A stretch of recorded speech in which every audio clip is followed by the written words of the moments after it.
امام بخاری نے نا فیصلہ کیا کہ نیشا پور میں جا کے مدرسہ بناتا ہوں۔ امام مسلم آپ کے شاگرد ہیں جنہوں نے مسلم شریف لکھی ہے، فرماتے ہیں جب نیشا پور امام بخاری آئے تو اتنا بڑا استقبال ہوا کہ میں نے اتنا بڑا استقبال دیکھا نہیں کبھی۔ امام بخاری نے وہاں مدرسہ بنایا، ہزاروں طالب علم آنے لگے، لیکن ایک منہ دیکھ دیکھ کے بندہ تھک بھی تو جاتا ہے نا۔ شروع میں بڑے ذوق سے لوگ آتے ہیں، پھر انہیں کمزوریاں نظر آنی شروع ہو جاتی ہیں۔ بچے سالن نہیں کھاتے، 4 دن ایک ہی روز کھانا پڑے تھے، پھر آہستہ آہستہ فرنٹ پہ بیٹھنے والے اینڈ پہ بیٹھنے لگ جاتے ہیں، ماحول بدل جاتا ہے۔ امام بخاری کے خلاف سازشیں ہونے لگیں۔ میں کسی عام آدمی کی بات نہیں کر رہا، پھر کہتا ہوں اس بندے کی بات کر رہا ہوں جنہوں نے قرآن پاک کے بعد وہ کتاب لکھی جسے امت نے سب سے صحیح کتاب بیان کیا۔ امام بخاری کے خلاف لوگ اتنے ہوئے، بادشاہ کو جا کے شکایتیں لگائیں، اور بادشاہ نے کہا آج کے بعد کوئی بخاری کے مدرسے میں درس میں حدیث پڑھنے نہ جائے۔ امام مسلم کہتے ہیں اتنا بڑا استقبال بھی میں نے دیکھا، اتنا بڑا استقبال میں نے کبھی نہیں دیکھا، اور وہ حال بھی میں نے دیکھا کہ امام بخاری پڑھانے والے تھے اور میں اکیلا پڑھنے والا تھا۔ ساری عمر ہی آٹا گد ہے، لکھاں کیتے نہیں پیڑے، اب وقت آیا ہی تے محمد بخشا کوئی نہیں ہو بیٹھا نیڑے۔ کدھر گئے عشق کے دعوے، کدھر گئے وفا کے جذبے، کدھر گئے وہ غلامی کی باتیں، کہاں گئے وہ لوگ جنہوں نے کہا تھا کہ ساتھ جئیں گے ساتھ مریں گے، تا دم آخری وفا کریں گے۔ چلے جاتے ہیں لوگ، معیار بدل جاتا ہے، سوچ بدل جاتی ہے، کہانیاں بنا لیتے ہیں، ذہن بنا لیتے ہیں۔ امام بخاری نے نیشا پور چھوڑ کر ارادہ کیا کہ میں بخارا چلا جاؤں، اپنے شہر۔ سنو یہ درد کی داستان ہے لوگوں، سنو، اس بندے کی بات کر رہا ہوں جس کا نام جپتی ہے دنیا۔ امام بخاری بخارا ہے، پھر بڑا استقبال ہوا، پھر بہت بڑا مدرسہ بن گیا۔ یہ وہ بندہ ہے جن کے بارے میں نبی پاک علیہ السلام فرماتے ہیں اسے میرا سلام کہنا۔ یہ وہ شخص ہے کہ شیخ ابو زید کہتے ہیں میں نے خواب دیکھی تو حضور نے فرمایا مجھے کب تک شافعی کی کتابیں پڑھتے رہو گے، میری کتاب کیوں نہیں پڑھتے؟ یا رسول اللہ صلی اللہ علیہ وسلم میں صدقے جاؤں، قربان جاؤں، میں لفظوں پہ وارو جاؤں، سونے آپ کی کتاب کون سی ہے؟ فرمایا بخاری شریف پڑھا کرو، وہ میری کتاب ہے۔ جن کی لکھی کتاب کو میرے محبوب کہے میری کتاب ہے۔ بخارے میں بڑا استقبال ہوا، لیکن پھر بخارے کے سربراہ نے کہا، سردار نے کہا، خالد بن زہلی جو امیر تھا بخارے کا، امام بخاری کا تو خیال تھا میں اپنے شہر آ گیا ہوں، اس نے کہا جی میرے بچے کو گھر آ کے پڑھایا کریں۔ آپ فرمانے لگے یہ نبی پاک کی حدیثیں ہیں، میں نے رسوا نہیں کر سکتا، جہاں سارے لوگ بیٹھتے ہیں تیرا بچہ بھی وہاں بیٹھے۔ لوگوں کو پتہ ہی نہیں لوگ کس طرح کی سازشیں کرتے ہیں۔ اس نے کہا جی ٹھیک ہے میں اپنا بچہ بھیج دوں گا، پر جس وقت میرا بچہ کلاس میں ہو اور کوئی بھی نہ ہو، اکیلا ہو میرا بچہ۔ امام بخاری فرمانے لگے اگر کوئی اور آ کے کہے کہ میں نے بھی حضور کی حدیث سنی ہے تو میں کیسے منع کروں؟ ساروں کے بیچ بیٹھ کے پڑھے، یہ حضور کے دین کا فیض ہے، یہ بڑا وسیع ہے، جو آئے گا ملے گا۔ اس نے آپ کے خلاف فتوے لینے شروع کر دیے۔ ہاں جانے کب مار دے کوئی مجھے کافر کر کے، شہر کا شہر مسلمان بنا بیٹھا ہے۔ فتوے لینے شروع کر دیے، امام بخاری کے خلاف سازش ہوئی، حکم ہوا کہ بخاری تو بخارا چھوڑ جا، یعنی اپنے وطن سے نکل جا۔ اپنے وطن میں بے وطن ہو گئے امام بخاری۔ نیشا پور والوں نے نکالا تو بخارا آئے، اس نے حکم دیا تو امام بخاری بخارا سے نکلے، آنکھوں میں آنسو ہیں، لے سجنا اساں توڑ نہیں بائی، اساں جان دیتی رات تیرے۔ ارادہ کیا سمرقند جا کے ڈیرا لگاتا ہوں، حضور کی حدیثیں تو پڑھنی سننی ہے نا۔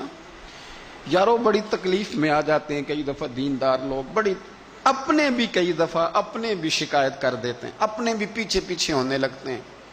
اب یقین کریں کئی دفعہ دل کرتا ہے یار سارے باتیں کرتے تیری نہیں بنتی تھی، تو نہ کرتا۔ ایک عالم کہا کرتے تھے ایک دفعہ کہ کسی ماں کے بیٹے نے ماں کو تانا دے دیا تو ماں رو پڑی اور کہنے لگی پتر درانیاں کہنیاں تے بندا سی، ننانا کہنیاں تے بندا سی، تو تے میرا اپنا سے۔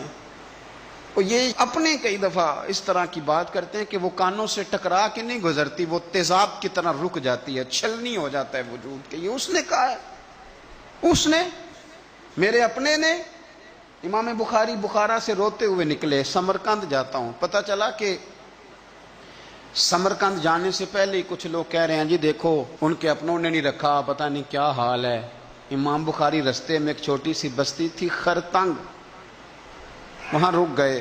سنو یارو، پھر کہتا ہوں اس بندے کی بات سنا رہا ہوں جو اس امت کو سب سے قیمتی کتاب دے گیا۔ امام بخاری خرتنگ میں تھے، 62 سال عمر، سفید داڑھی، رو پڑے، اللہ میں نے ساری زندگی تیرے نبی کی حدیثیں جمع کی ہیں، اے میرے مالک تیری زمین بڑی وسیع ہے پر بخاری پر تنگ ہو گئی ہے، میرے اوپر رحم کر دے۔ امام بخاری نے وہاں دعا فرمائی، دوپہر کو دعا فرمائی، شام کو بیمار ہوئے، رات کو وصال ہو گیا۔ لے او سجنا اساں توڑ نہیں پائی تے جان دتی رات تیرے، مجھے کہہ لینے دیں بے قدراں کچھ قدر نہ جاتی، او کیتی خوب تسلی ہو، دنیا دار پجاری زرد کتے آندے گل ٹلی ہو، او بک بک روسن اکھیاں تکیو ویکھ حویلی کلی ہو، تے کوچ نصیر اساں جدوں کیتی پھر پہ جانی تھر تھلی ہو، اور میرے مرنے پہ ہر سو شور مچ جائے گا، دیکھو گے کہنے الوداع سرکار خود تشریف لائیں گے۔ ایک بندہ کہتا میں نے رات کو خواب دیکھا کہ نبی پاک صحابہ سمیت کھڑے ہیں، کسی کا انتظار ہو رہا ہے۔ میں نے عرض کی سونیا میں قربان جاؤں، یہاں کیوں کھڑے ہیں؟ تو فرمایا بخاری آ رہا ہے۔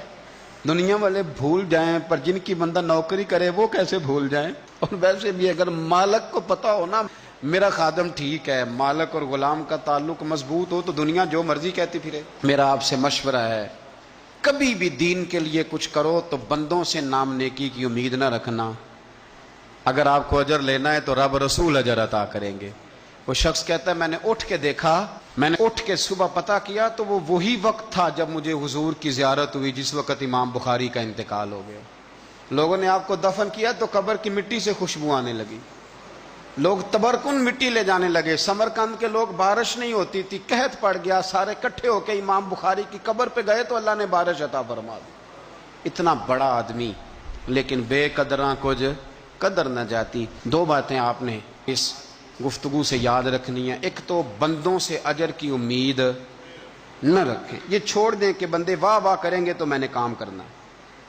آپ غریب کی مدد بھی کریں، آپ نیکی بھی کریں، آپ خیر بھی کریں، اداروں سے، مسجدوں سے، مدارس سے بھی پیار کریں، لیکن واہ واہ کی توقع بندوں سے، اور اگر رب رسول نے ایک دفعہ بھی واہ واہ کر دی نا تو پھر واہ بلے بن جائے گی، پھر کیا بات ہے۔ اور ویسے بھی جڑیاں گڈیاں آپ ہی اڈیاں او نہ چڑھن اونچائیاں، وہی گڈیاں اونچیاں اڈیاں جڑیاں سائیاں آپ چڑھائیاں۔ تو اس لیے ایک بات تو یہ کہ اجر اللہ رسول سے امید، اور دوسری بات یہ یاد رکھ لیں کہ سونا وہی ہے جو سونے کی باتیں کرتا ہے، میٹھی بات اسی کی ہے جو مدینے والے کی حدیث بیان کرتا ہے۔ سرکار کی باتیں یاد رکھیں، سرکار کی باتیں کریں۔ یہ تلخ وقت چل رہا ہے، کڑوا وقت ہے، پر یارو باتیں میرے نبی کی یاد کرو، ان میں بڑا ہی مزہ ہے۔ اللہ تعالیٰ امام بخاری کے درجے بلند کرے اور اللہ تعالیٰ ہمارے حال پہ رحم کرے۔